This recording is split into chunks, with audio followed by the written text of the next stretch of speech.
Welcome back and thank you for staying with us once more. My name is Abdiaziz. Hashim. My co-anchor is Brian Abuli. We'll be talking about the tourism sector and what achievements have been made so far, especially from the back of the COVID-19 and other myriad of challenges that has dogged the sector. You do know that yesterday, during the 60th Jamhuri Day celebration, the president made a pronouncement in regards to the country becoming visa-free by January 2024. And of course, he clearly stated they will be placing a policy to ensure that as much as they're allowing people in the country, there will be an electronic platform where people need to sign up so that they can clearly state the duration and the scenes that are going to visit in the country. And of course, we have that discussion.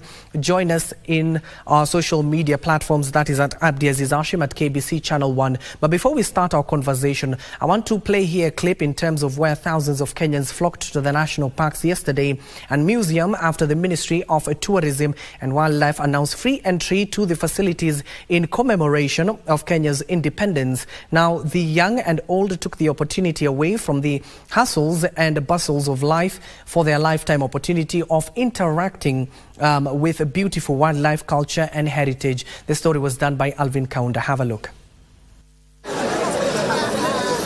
Scenes at the Nairobi National Park entrance. Kenyans in their numbers awaiting clearance to enter the park at the heart of Nairobi County, capitalizing on the free entry directive by the Ministry of Tourism and Wildlife. The government announces the entrance, or announces free entrance to Kenyan citizens to all our national parks and national museums on Jamhuri Day, December 12, 2023. For most Kenyans, this was once-in-a-lifetime opportunity to witness Kenya's nature up close. Nimefikisha miaka ya 54 kwa leo. So nikaona nikuje hapa, nifurahie hapa na nimefurahia sana kwa sababu ni wakati wangu wa kwanza kuja upendo huu. So I've brought my kids and they're so happy. We've always seen these animals on the telly and here we are seeing them live. Now they know the difference between a cheetah and a leopard. Live. At the national museums, the turnout was huge, occasioning a logistical nightmare for the management and security team. Kenyans have lauded the move by the ministry as the biggest effort so far in the promotion of Kenya's rich heritage and tourism. Hii ndio Kenya ambayo sasa ni Kenya ambayo tunasikia vizuri. Nimetembea na watoto wangu wamefurahia kuona wanyama. They however implored on the ministry to revisit their recently hiked park entry fees. Lakini wakiweka ada juu watu wanakuja wachache yani, unaona? Juu kama wangeweka ada chini mimi ningekuwa nishakuja mara moja, mbili, tatu. Lakini sasa ada iko juu.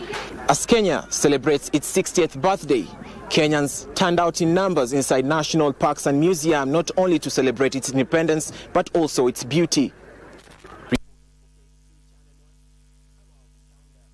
And that story by Alvin Kaunda starts our conversation here in the studio. I do have Annette Mulanda, the Vice President of the Tour Operators Society of Kenya. Also alongside Annette is Moses Ouma, a member of the Western Circuit Tour Operators Society of Kenya. Let me start with Annette. Annette, as Kenyans, we do love free things.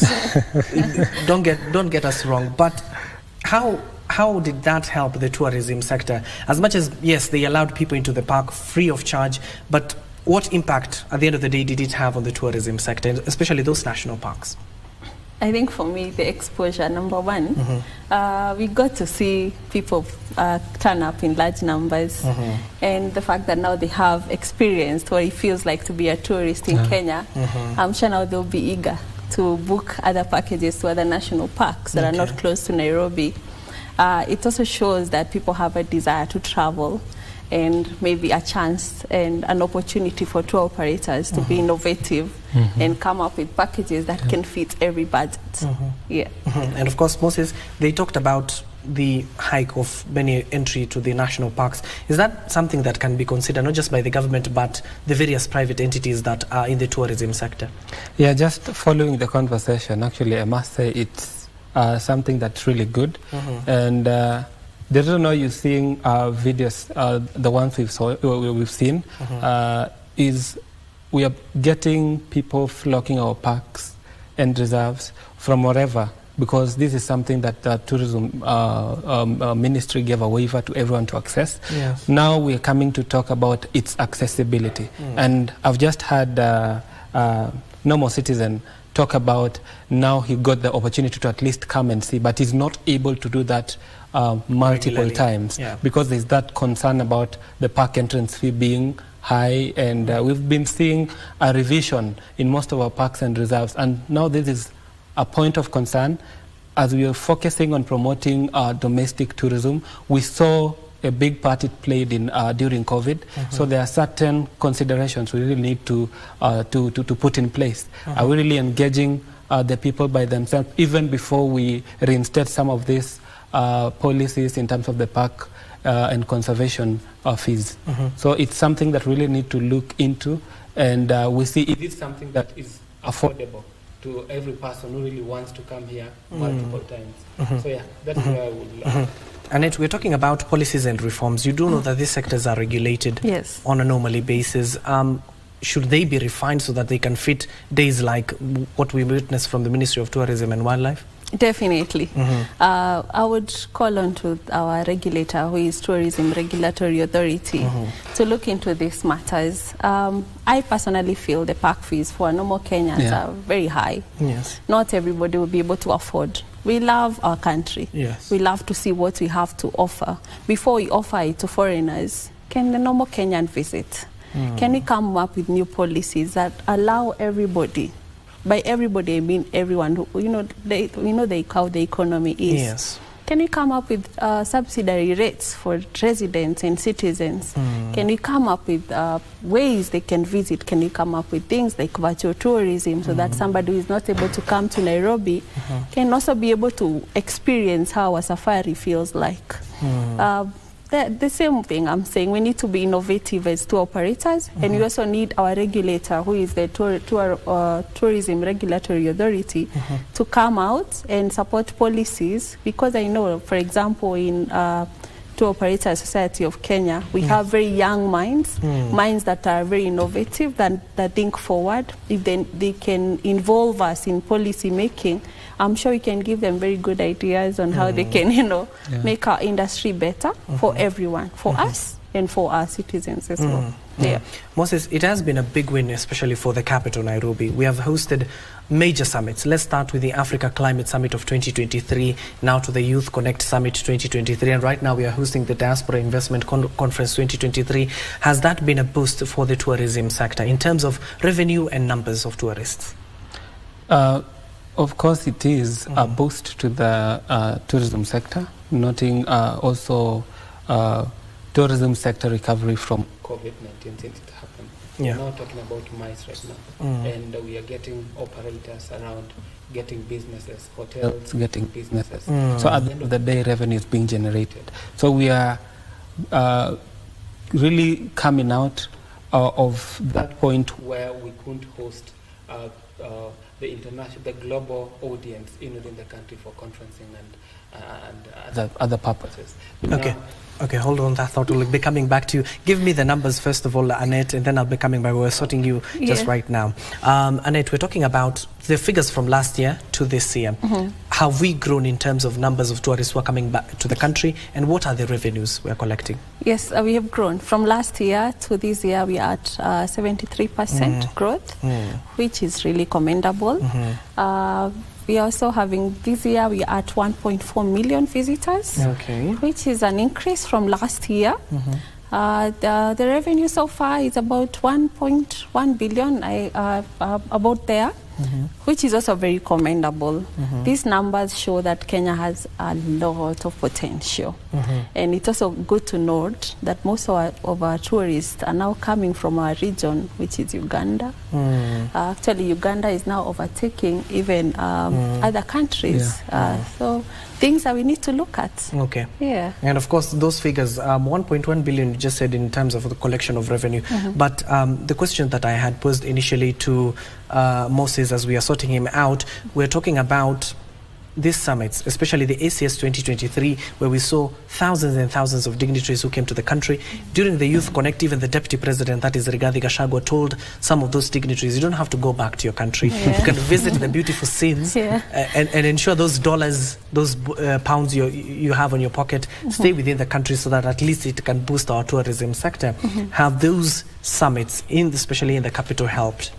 They have. I normally like doing a lot of research, and during one of the summits, all the hotels in Nairobi were fully booked. Yes, you're talking of? That means revenue in our pockets, the climate summit, all the hotels were fully booked, and it spilled over to Mombasa. Most of the hotels in Mombasa are fully booked.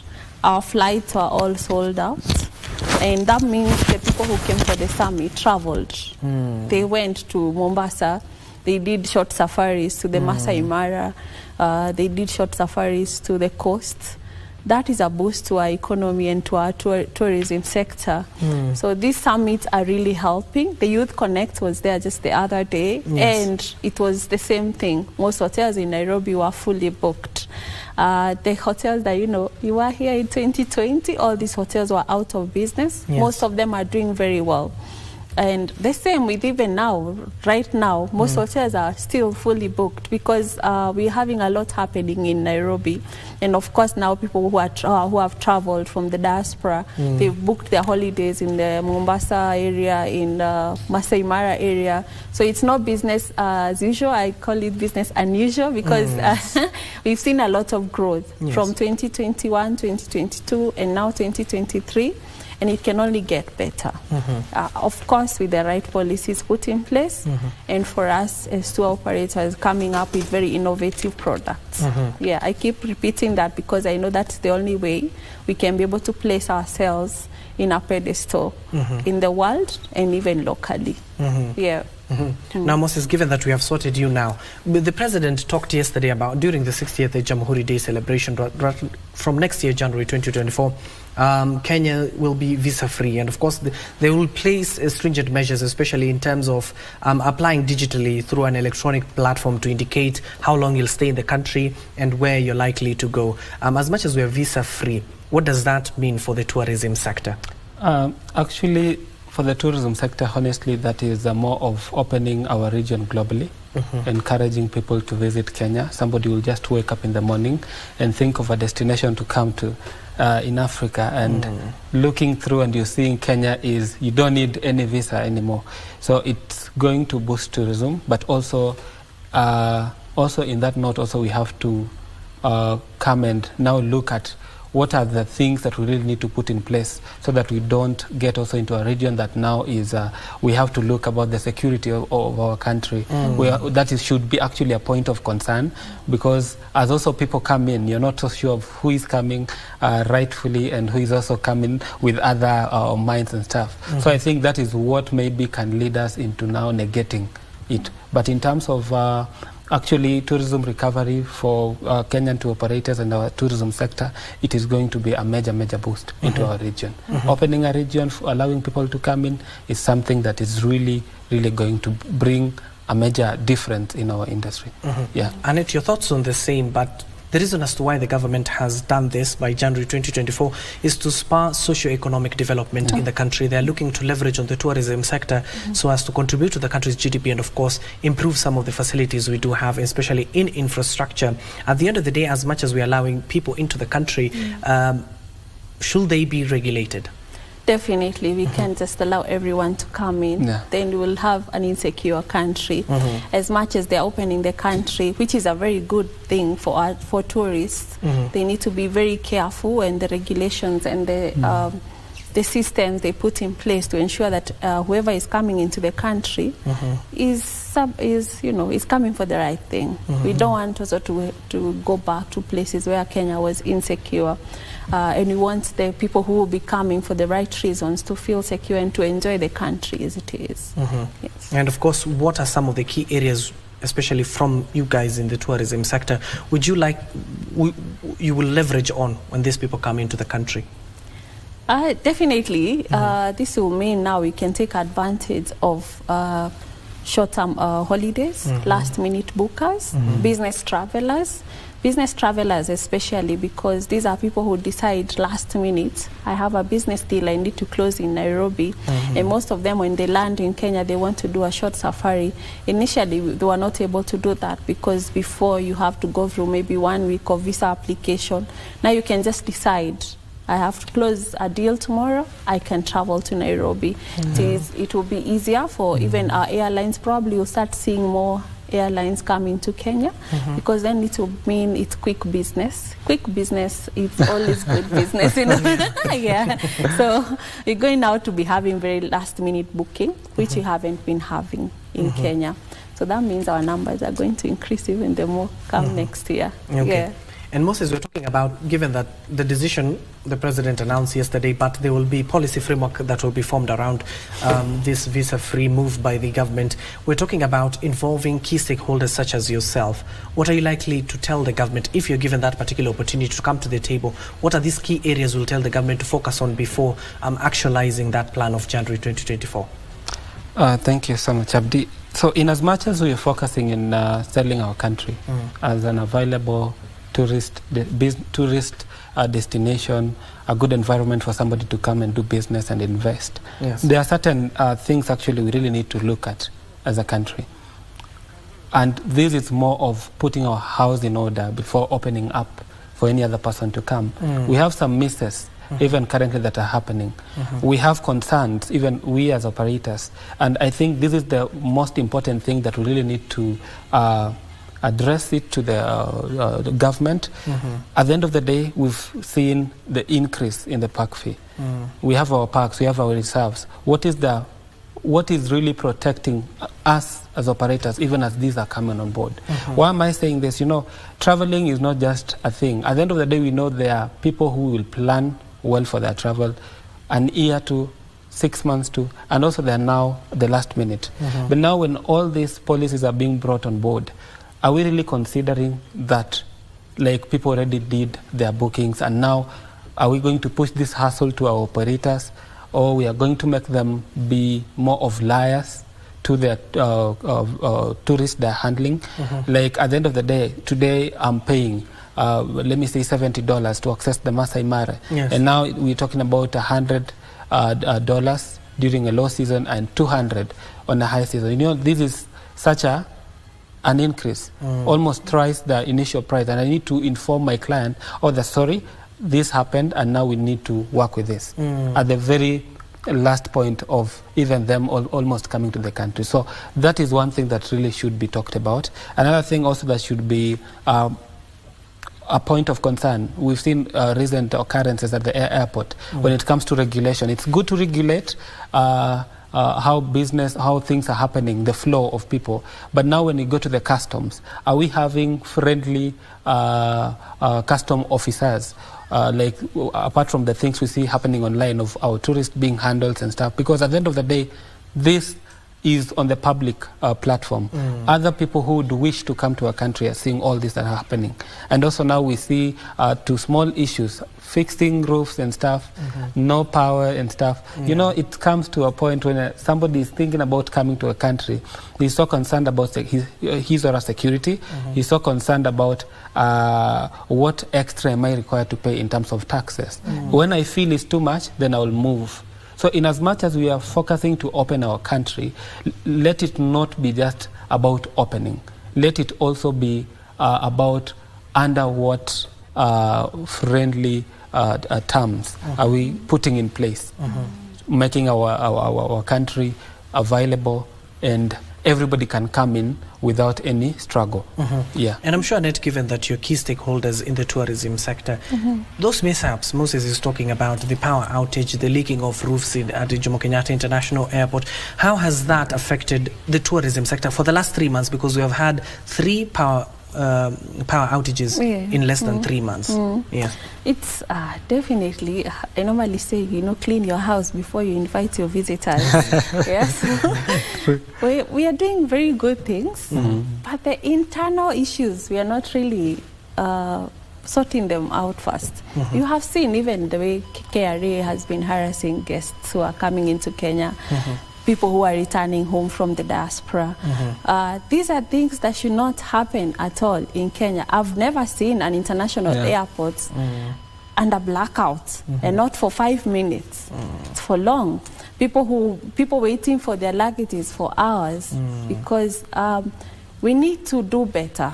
We can do better. What is happening? You know, our minister said it could be sabotaged, but by who and why?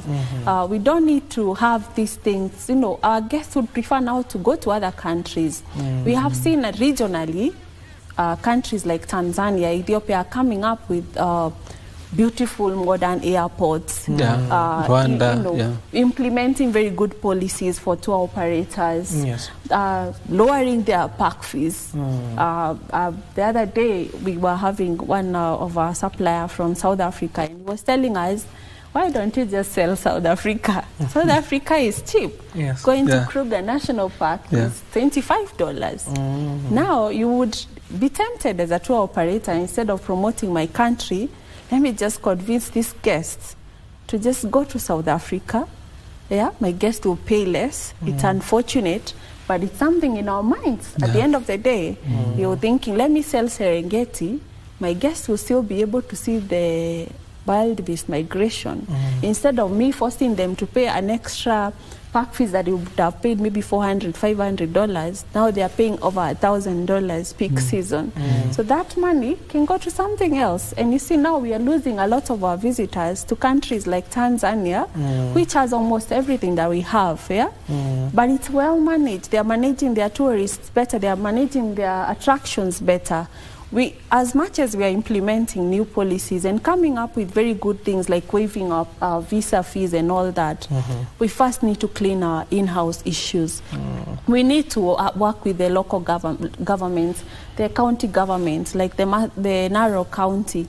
Where are they increasing the park fees? Have they consulted the tour operators? Have they really listened to us to hear our grievances and why this is going to affect negatively our revenue and our business?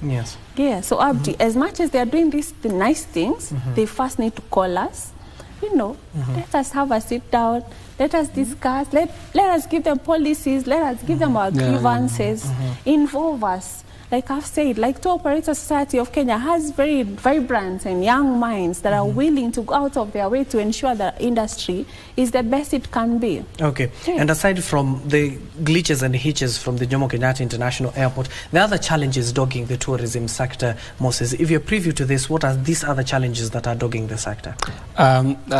You know, it's not really something to think so hard about. Our industry, I think, a lot of misses we are having is majorly because of one reason. We call it regulation. So there are policies that are being put in place. But Abdi, do you know how many, we call them rogue tour operators are out here?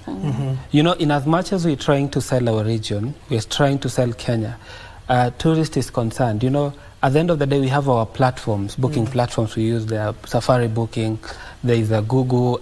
Companies know how they do their marketing and stuff. But now this person wants to come and travel has to be planned. We need to pay and stuff. But we end up having people on social media just creating Mudoni Tours and Travel or Onyango Ventures. You get? So somebody ends up getting Onyango Ventures thinking that Onyango Ventures is a live and operating to a company just for this person to end up being conned at the end of the day. So when maybe this is an American from the region, he or she wanted to try Kenya, and this happens to him or her, at the end of the day, it will be like, it will be generalized as a region. So we really need our regulator, that is the Tour Regulatory Authority, TRA, to come. And I really love the improvement that has happened. There's been a very, very a big shift within TRA. Right now we have everything available online, so that if you need to verify a company to come and work with, now you can verify that on the TRA website. You can search and see, indeed, this is regulated. But that is still not enough, because we know about all that happens. TRA is a body, is really huge to manage all of us that are in market. But now we're having, how are we able to ensure that this person sticks to what the regulator wants them now to ways of operating. Now we have our associations, and let us create a platform when a tourist has an issue with a certain company. You know, managing this company as an individual may be a challenge, but when you know a tour company I'm dealing with is under Tour Operator Society of Kenya, you will come report to us TOSC will action on your behalf in solving all this. So it is coming to a point that even the ministry would think, together with the regulator, how are we able to ensure that good business, good transactions are happening within our industry, so that everybody is playing a part. Let us not have an environment where now, I know there are new tax policies that are also coming on board, and everybody, we need an enabling environment. I won't sell a package $700, yet another person is selling that at $300, simply because this person is not having some things not right. Let's ensure we have an enabling environment. Everybody is operating as required by law and doing the right thing at the end of the day. So my plea to the regulator is to ensure there is a way we are able to not every person they license is doing purposefully what they really applied for. Let it not be I'm having like I work for Vista Voyage Travel Group, and then I end up taking that license to do other things. You see, I'll be spoiling the name of the tourism industry using my company. So that should never happen at any point. If you travel and tours, stick to that. If you're bound to safaris and stuff, anything under travel, let us also ensure that that happens. I know there's a whole mess between, we have this NEA, National Employment and stuff, and also now the tourism sector. And we've been having such complaints happening. Oh, I applied for this and that, this company, which company is this? They are doing employment. How have they registered as a tour firm? So you see. Aside from that, Annette, despite the regulatory glitches that you are having in the tourism sector, we're just back off from El Nino, which is still ongoing, especially in vital sectors, like in vital counties, I should say, like Lamu, Tana River, Mombasa. We are talking those tourist destination places. How has that affected? Definitely, it's been sad and unfortunate, especially for some hotels, like especially in Samburu area. Some of those hotels that have gone under, they just reopened this year. We had floods a few years ago, and most hotels were damaged in Samburu especially. To have the same hotels get damaged again this year, it's very unfortunate and sad, because that means somebody's investment has gone under. Probably, I know we had El Nino has been talked about for a long time. Do we have measures in place, proper measures? I know we've heard of a county buying boats. That's not enough. At the end of the day, what can we do to ensure drainages, to ensure that we have places where the water can go? Because then come January, we'll now be having a case of there's no water, there's drought. Can we come up with ways to ensure, because even wildlife suffers. If you go to the parks when it's dry season, you'll find elephants are dying, or they're migrating very long distances just to get water. Can we have this water directed into dams, even inside the park? Because this has really affected, especially the hotel industry. And the tourists, we had some tourists who had booked their holidays last month, and they were stuck in hotels in Mombasa the whole time. You booked for a beach holiday, you have not seen the beach. The beach has come so the beach has come to you, like you're saying, and it's not funny or fair. I think we can do better in matters drainage and redirecting the water into the right places, because we're going to need the same water a few months from now. And of course, going back to the policies, Moses, the current government, who are under the Kenya Kwanza's administration, they're barely over just slightly 1 year into the into power. And of course, from the back of COVID-19 post-recovery measures, not just in your sector, but in various other key critical sectors, because you relate with other sectors, given that you need to work together and realize some of the goals in the tourism sector. Have they created frameworks and policies that are favorable to even make it a conducive environment, not just for tour operators, but for tourists in the country who come to the country? Thank you, Abdi. And one thing still, and I think we are under that tourism recovery post-COVID, because a lot happened then. And we must say, still this government, I don't know, they came in also still we are in COVID or we are getting out of it. But I must really say there have been a lot of changes, a lot of policies that are coming, new things are coming on board, which are really good. But at the end of the day, you know, there's this thing I wanted to talk about. I have a tourist who tells me, would you package me 13 days Kenya beach and bush safari? I will do it, send a quotation. And then the person takes too long to respond. And then I'm like, is everything okay? The person gets back to me and tells me, you know what? Your country is very expensive. I'm getting something $700 in Zanzibar. If I add my flight, I end up using less $2,000. And what was I sharing? Maybe $3,000, $4,000. So how is all this coming up now? Are all relying on these policies? Because at the end of the day right now, I'm talking, I need to sell Mara for Migration 2024. This is the time we're starting to sell. Already there are new things that came on board. The ticket validity hour from 24 hours now valid to 12 hours. How much is it during the same time? Migration 2023, it was $80. Now we are talking about $200. I need to translate that to the tourist. So at the end of the day, I end up adding a lot of things. Right now there's also a community fee that is mandatory. I need to have all this on board, package to the client. So how is the expensive thing coming in place?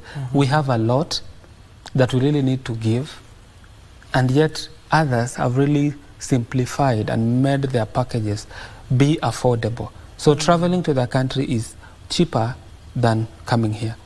Like traveling to Dubai, we have a lot of Kenyans who would prefer most of this festivity to go to Dubai than going maybe to Lamu or Watamu, because it's way expensive as opposed to visiting, and not they'll be flying there. So I think this is also something that it's a point of concern. So the administration is really committed, and we as to Operator Society of Kenya, you know, we are an SME that we are working closely with both the new, young, upcoming operators and showing this is how things need to happen. You know, so there are lots of challenges that are also facing in terms of the type of clients that we are managing. We have to put in place, not everybody sells luxury and not everybody also sells budget. So everyone has got its market share. So when we come to the people that are suffering mostly with all these policies are operators that are targeting budget travelers. So it becomes very difficult for them to be in business when all this comes on board. Because I would be I may see operators selling Masai Mara maybe beginning January 2023, $300. And now this person is not able to do that same packaging because of what? There is a mandatory fee that needs to be paid. The pack fee has almost tripled. So it becomes too expensive for somebody to manage. You've said something interesting that I want now to jog the memory of Annette now. Given that Moses has said, most Kenyans even right now, given that the festivities are just around the corner, and this is your peak hour, so to say, people are opting to go to Dubai. Has the high cost of living currently as we speak also contributed to this issue?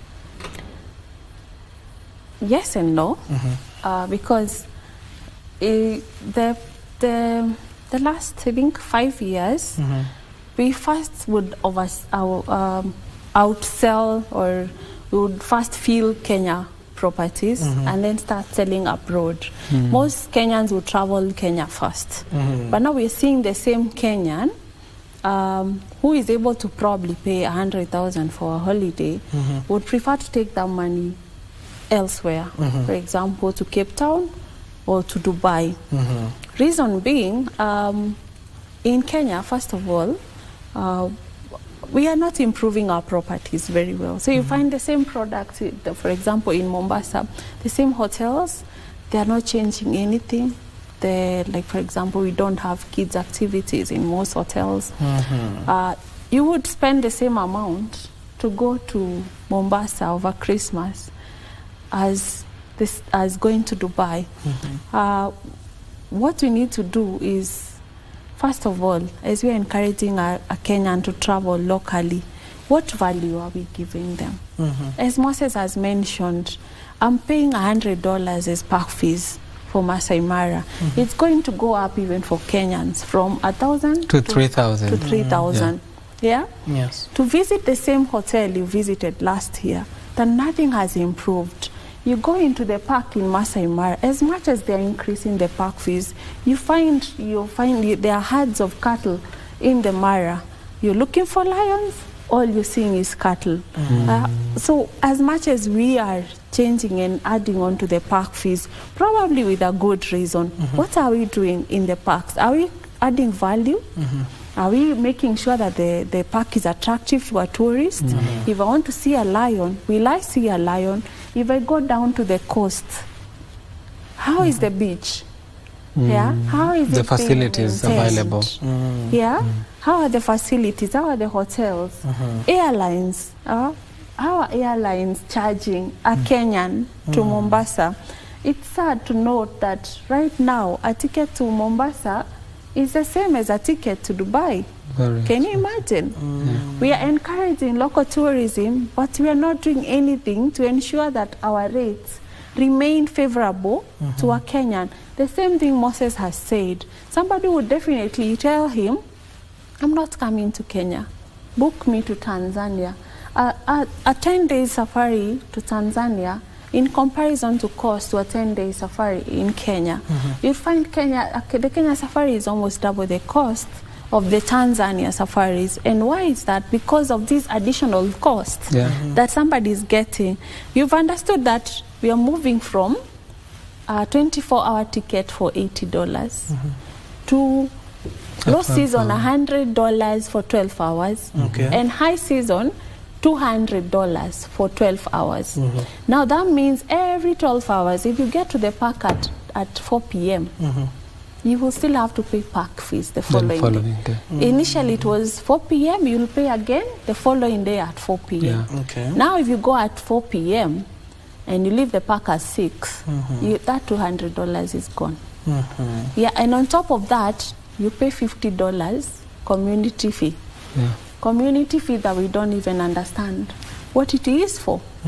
$50 regardless of your nationality and age. That means for you as Kenyan Abdi, you will pay the $3,000 park fees for Masai Mara, and on top of that pay $50. Let's do exchange with the current exchange rate, dollar exchange rate. That is about how much? 7,000. Over 7,000. Over 7,000. So that means you're paying above 10,000 per day for park fees only. We haven't counted your transport, your accommodation.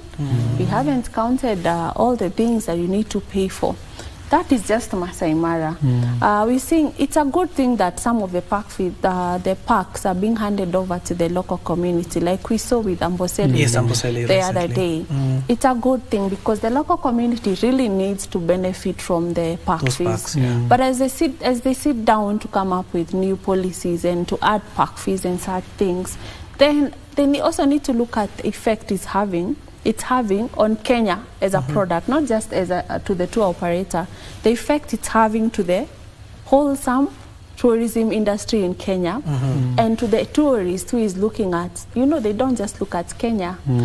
When they look at Kenya, if you're selling wildlife and beach, it's not the only option. Everywhere almost in Africa, So how can we make Kenya attractive? Is Kenya attractive as a destination?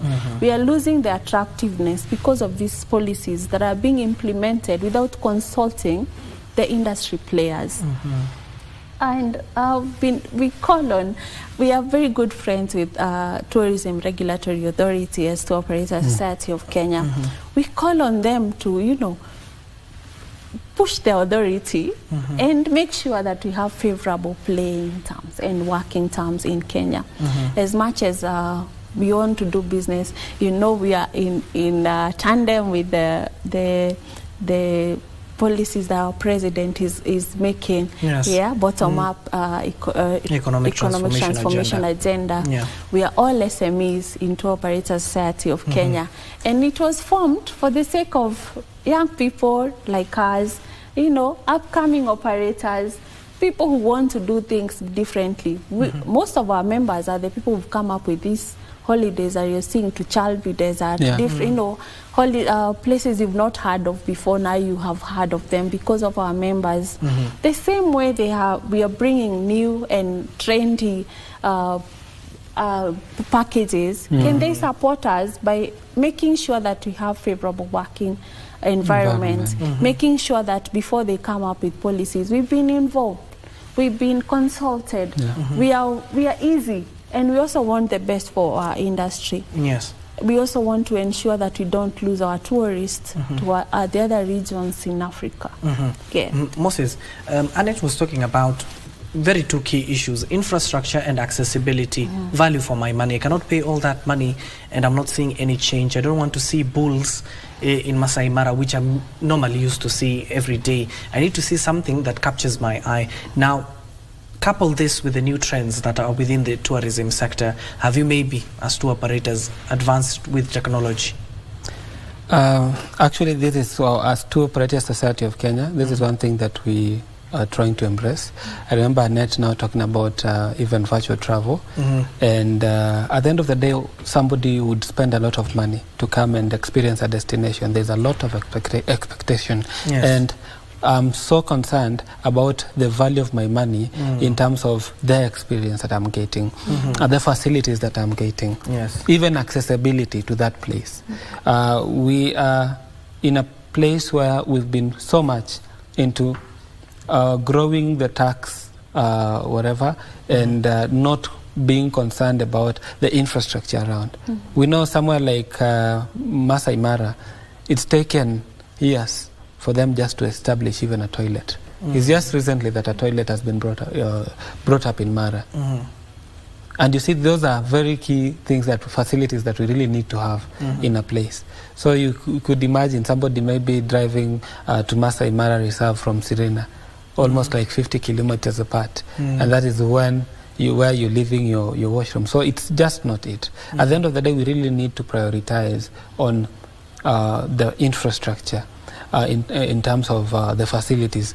Nairobi National Park has gone through a very great transformation, where you can drive in there and ensure even we as operators, even the maintenance fee for our vehicles becomes even reduced because of this. Because at the end of the day, we are so concerned about selling a safari that is really memorable, giving somebody a memorable experience. At the end of the day, we don't want to be filled with many issues to my end. I know some of these things that happens, maybe kukwama in the park, they are just normal things.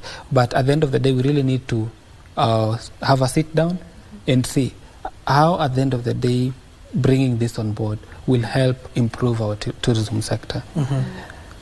Yesterday, if you ask me from my side, would have really been a great opportunity for we the operators, more so in TOSC, because we are more of MSMEs. All these road trips you see on board are packaged nicely, or are coming from operators who are our members.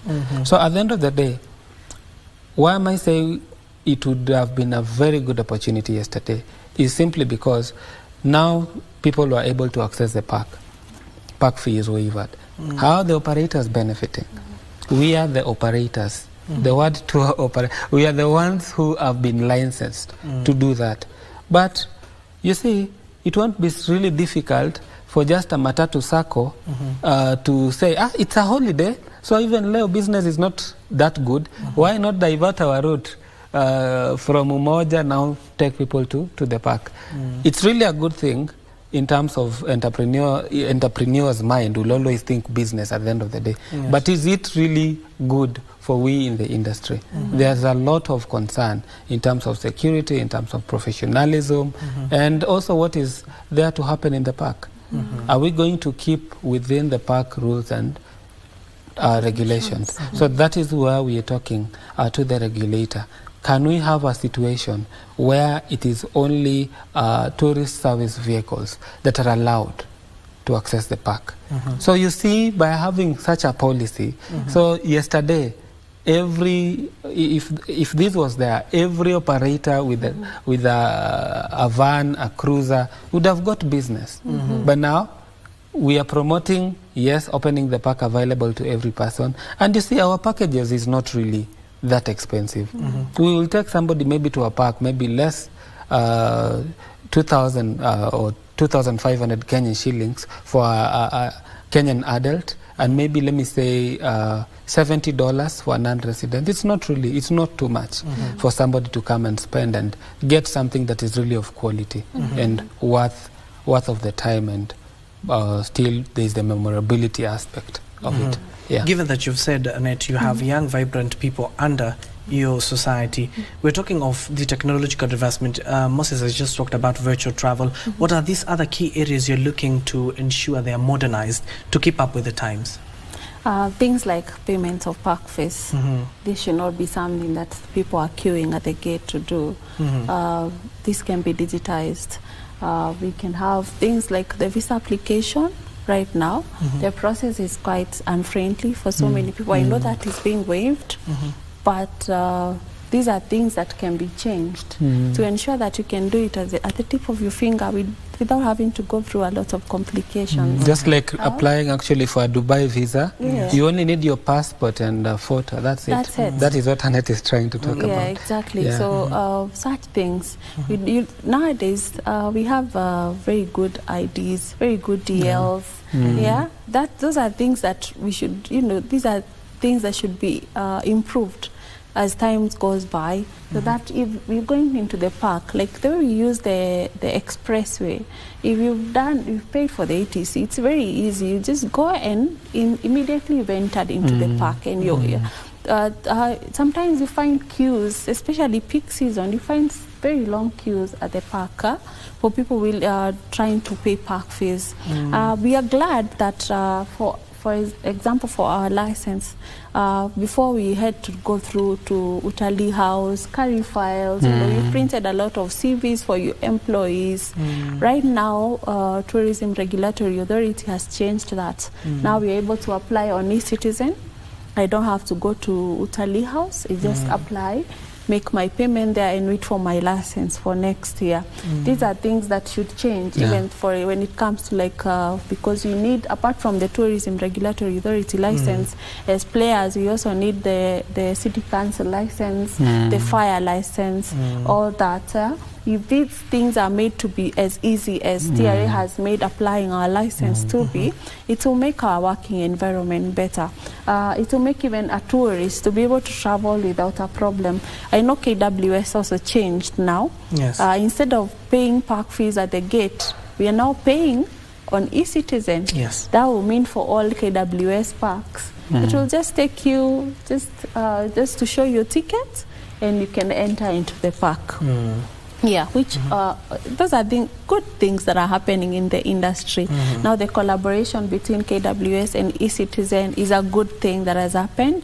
I know initially it was a bit of a problem, but now it's very easy for someone to pay their park fees.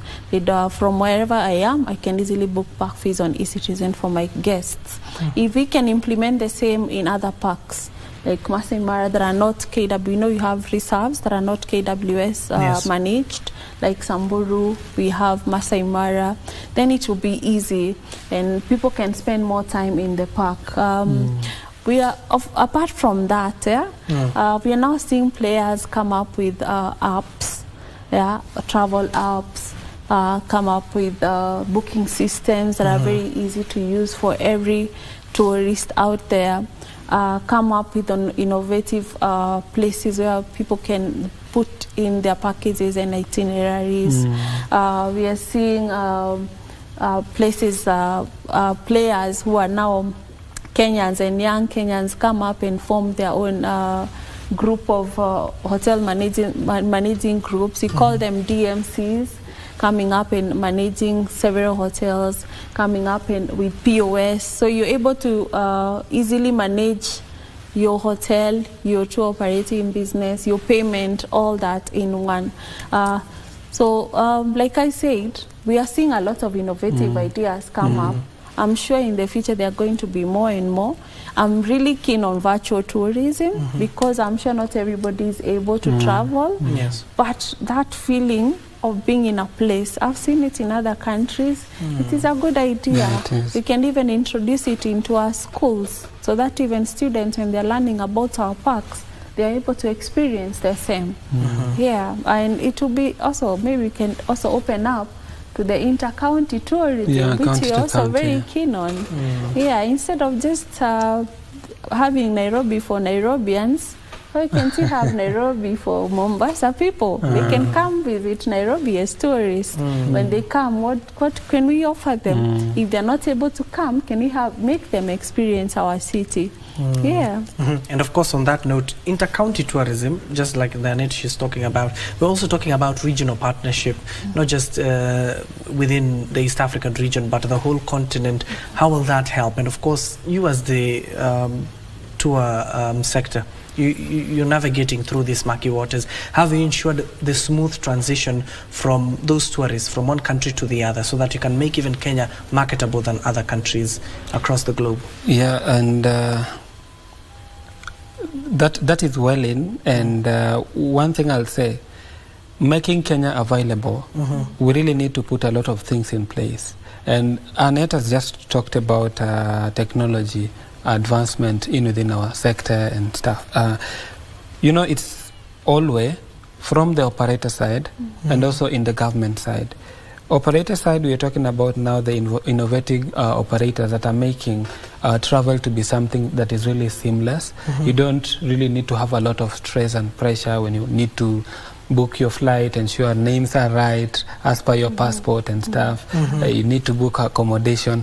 We are having even like one of our partners into Operator Society of Kenya. I think you should check them, Twigger.ai. They have made travel really modernized, even to us as operators, where we can just serve our clients one tap on phone or in office in terms of what they want. Like she was talking about making our packages available on our online sites. We have our website, and somebody would just do the booking directly, and we no longer need even to print your ticket also to save on the environment. So that is the way we are going, and making also it being familiar with our tourists. We know we have the evolving tourist, but we are having those traditional tourists who still would want the traditional ways and stuff. And now when it comes now to the government side, you know, there are things right now we really don't need to see them happen. Making even accessing our country at the entry point seamless. Yes. We don't really need to go to a process like I am coming into the country, I have to open my bags and everything needs to be screened with somebody. It's really just not it. Because I believe, look at an airport in Qatar, Doha, how they have really modernized everything, that we are even having robots to do the checks instead of the human beings. So at the end of the day, I don't have pressure and stress arguing with somebody on what I'm carrying and it's not supposed to be here, because the system will just detect. So at the end of the day, these are the things that we really want to see even in our airports. Now Anne talked about the payment options. Let them be available so that I know right now the e-citizen thing, but it's still not accepting some payment models. So let it be available. Let it be diversified to all the payment channels, because somebody will just cut off his Kenyan tour because I'm not able to pay using my MasterCard. So it should not really be it. Ensure there is a backup generator at our airports. You know, we are comparing ourselves with countries like Singapore. See their airports, how they are advanced. Yet here we are still struggling with power outage, struggling with the leaking roofs. To mean there is no maintenance that is put in place. So these are really simple issues that I know our government is really able to manage as they are really focused towards reopening the industry. And 6 years ago we were the same with Singapore and Malaysia. Now we are here. The contrasting views. And of course you've just forgotten, Anne, to tell us about how this new coming up challenges. 60 years later, we're talking about human-wildlife conflict. We're talking about poaching. Those tourists who want to come to the country, they tell you these are some of the issues that are dogging the sector. So how can you make it even conducive for those people to come if there are poachers in those areas? Community-based tourism is very important. I feel that we've neglected that sector a lot. We've also neglected our culture a lot. Now, for us to be able to understand why a Maasai is killing a lion, what loopholes have we opened up, first of all, so that this Maasai is killing a lion? Because they don't kill them for no reason. The other day, a very famous lion was killed in the Mara. Do you know why? Because the rangers at night, they open up the park for the Ma community to go and graze their cattle in the park. When they get into the park, of course, what will happen? The lion will see easy prey. The gazelles and such are used to the lion, so they know how to maneuver and navigate and to avoid being killed. But cattle is not used to that. So they will just, it's easy prey for the lions and the leopards and like.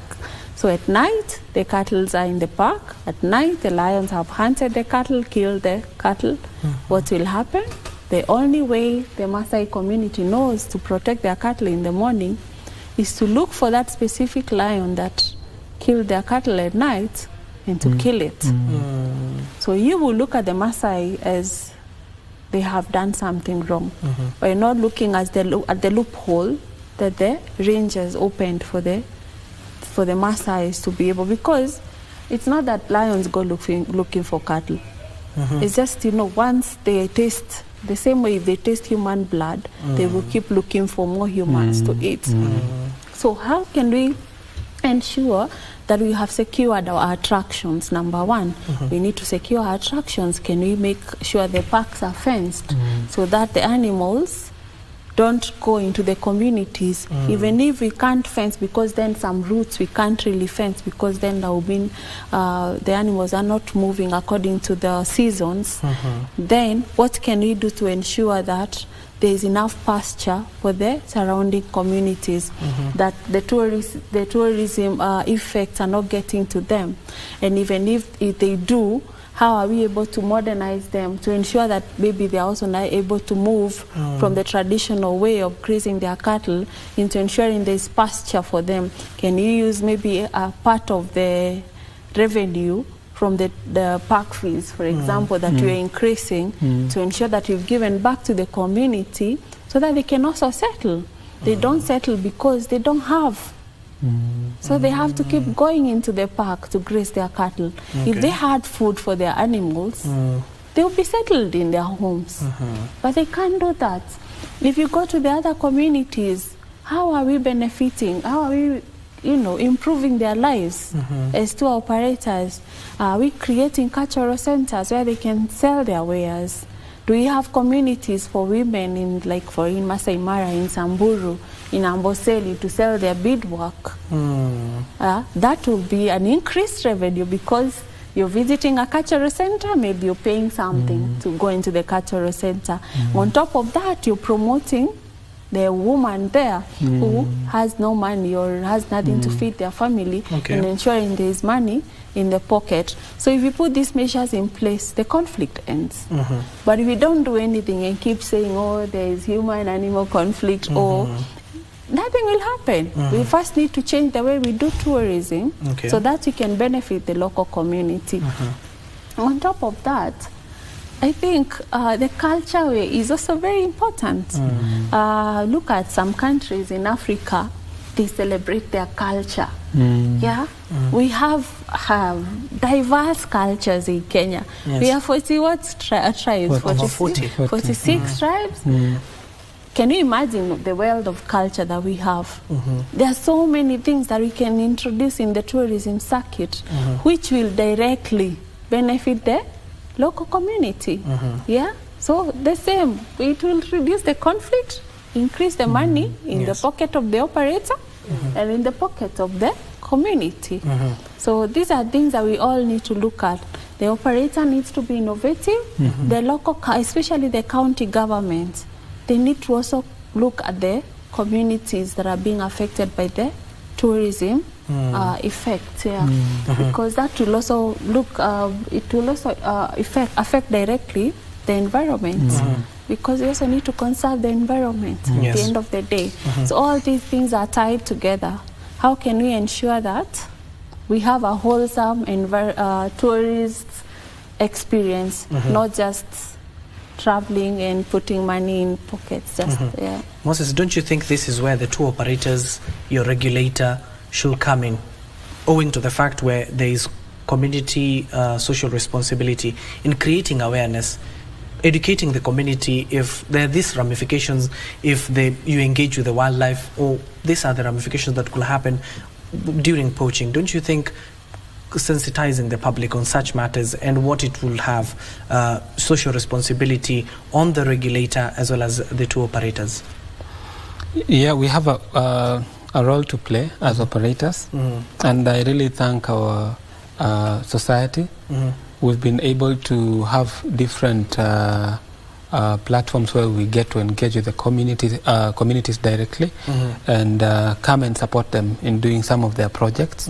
So one thing that we should just do is encourage community education.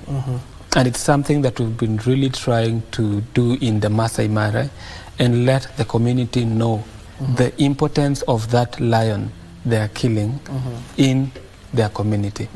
Because by the time we are paying the conservation or the park entrance fee, that is already a plus to the community.